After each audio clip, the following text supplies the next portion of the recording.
There are 5 of us in this house, and we all have different taste buds. They're as different as our personalities. And I have one that does not like hamburger. So for dinner, one of the solutions is a black bean burger because she loves black beans. And I have to tell you, they're quick and easy and packed with flavor. So what I have done is I've opened 2 cans of black beans, I've drained them out, and now we're simply gonna mash them to get things started.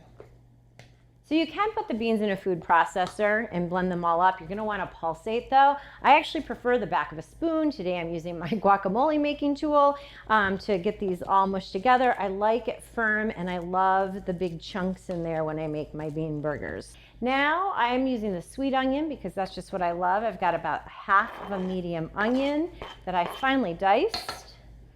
To bind it together, I'm using a half a cup of seasoned breadcrumbs to 2 cans of beans, 1 egg in the mix, almost like you're making those meatballs, right?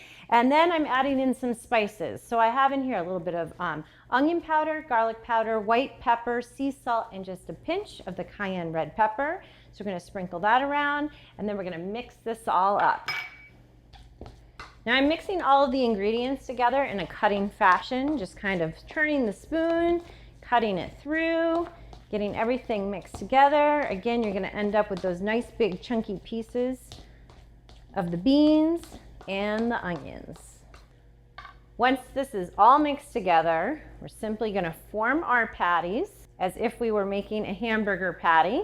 One thing you wanna account for is this is not going to shrink like a regular beef patty would shrink. And now I'm gonna put them into my heated skillet that I've treated with a little bit of nonstick cooking spray. You can make these on the grill if you want, or in a grill pan on your stovetop.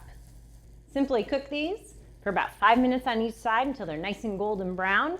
I top mine off with a little sharp cheddar because it's the way I like to eat them. I'm gonna serve it up with my favorite toppings, which is a slice of tomato, a little bit of homemade fresh guacamole. So there you go. We've got black bean burgers in about 20 minutes. We love real food fast. Join us back soon because we have a lot more recipes that are quick and easy that we want to share.